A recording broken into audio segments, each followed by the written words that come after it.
أشهد أن لا إله إلا الله وحده لا شريك له وأشهد أن محمدا عبده ورسوله أما بعد فأعوذ بالله من الشيطان الرجيم بسم الله الرحمن الرحيم وَاعْتَصِمُوا بِحَبْلِ اللَّهِ جَمِيعًا وَلَا تَفَرَّقُوا. What was the first human tool? A great academic debate rages right now among scientists, anthropologists, archaeologists over this question that they struggle to answer. What was the first human tool? And while we may never really know, one thing is for certain, that of all the tools that are culturally important and historically significant, the rope really stands out as one of the most important.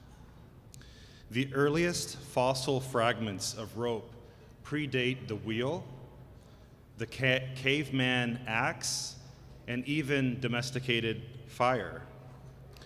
It's arguable, but it's hard to think of a more basic tool than rope. It's used for pulling, attaching, lifting, and even mountain climbers use rope to protect their lives. The verses I opened with translate as follows: "And hold fast all together by the rope of Allah, and be not divided."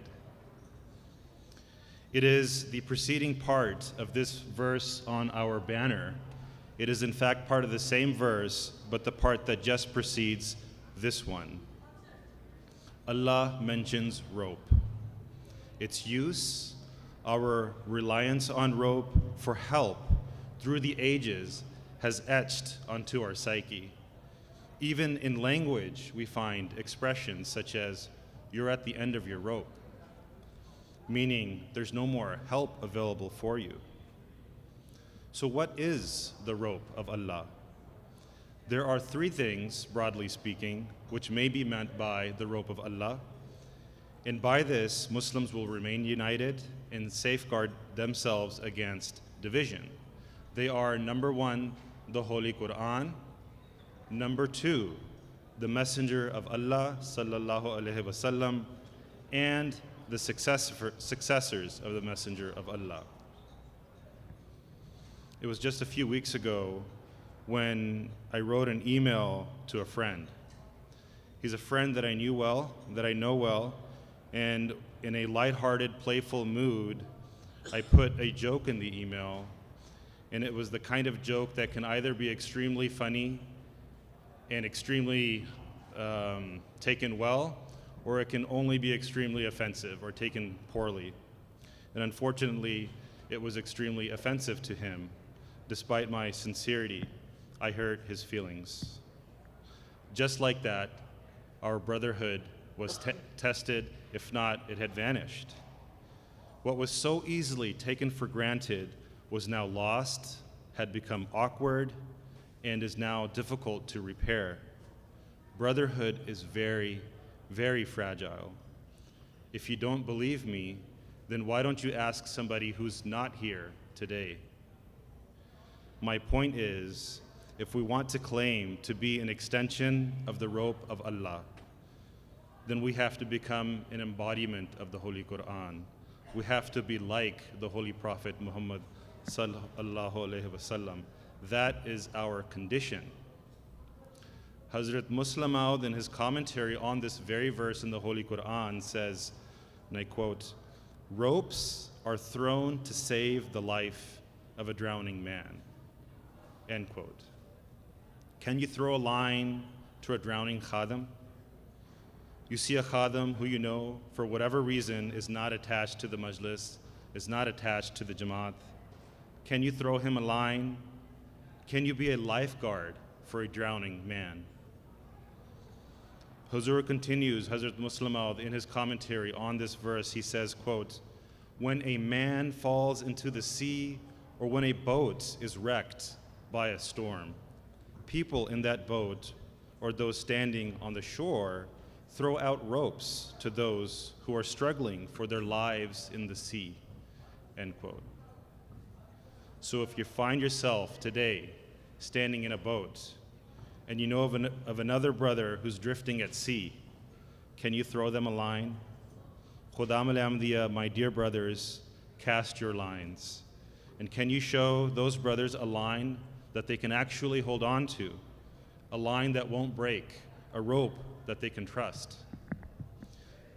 Because if you don't cast your lines, somebody else will cast their lines.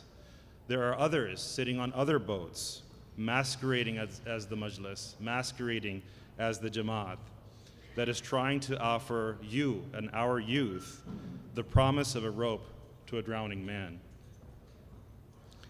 They'll say, take a hold of this drug, it will solve your problems. Join this gang, we will protect you. Buy this fancy car on credit, it will finally earn you the respect that you feel that you need in other people's eyes. Cast your lines, Khudam al-Amdiya. Save them from these and other evils.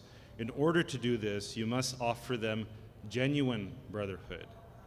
And especially if you are a qaid, or if you are a local office holder. Fool's brotherhood has no place in this majlis. Fool's brotherhood is when you call them for pledges, but you don't call them when someone in their family was hospitalized. You expect them to take interest in an Ijtema, but you don't take any interest in them. You don't ask about their school life, their family life, or whatever their personal interests are. That's fool's brotherhood. It's when you have the audacity to ask somebody, where have you been? When you're the office holder. You're the one that should actually be meeting them. They have a right over you. It should be the other way around. It should be they who ask you, where have you been? I haven't seen you in a while. You could have come and visited me. You know where I live. When was the last time you asked me out to coffee? When was the last time you asked me out to an evening? I tell you, some of us are not old enough yet to actually see the beauty of all this play out. As a khadim, we raise atfal. In our weekend classes, in our ijtemas, we raise atfal. We become ansar. We have children. Those atfal that we raised now become khudam. And those khudam then now raise your children. By raising each other, we are raising that generation that will raise our children. By saving another khadim, we are saving our own children.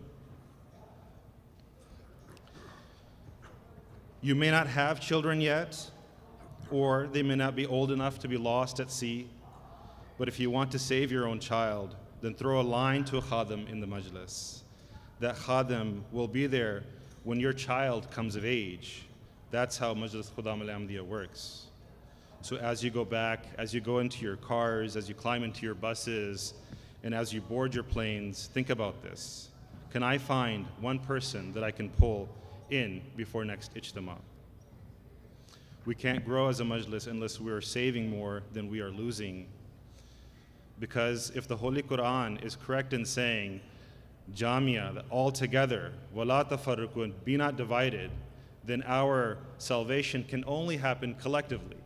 It cannot happen individually.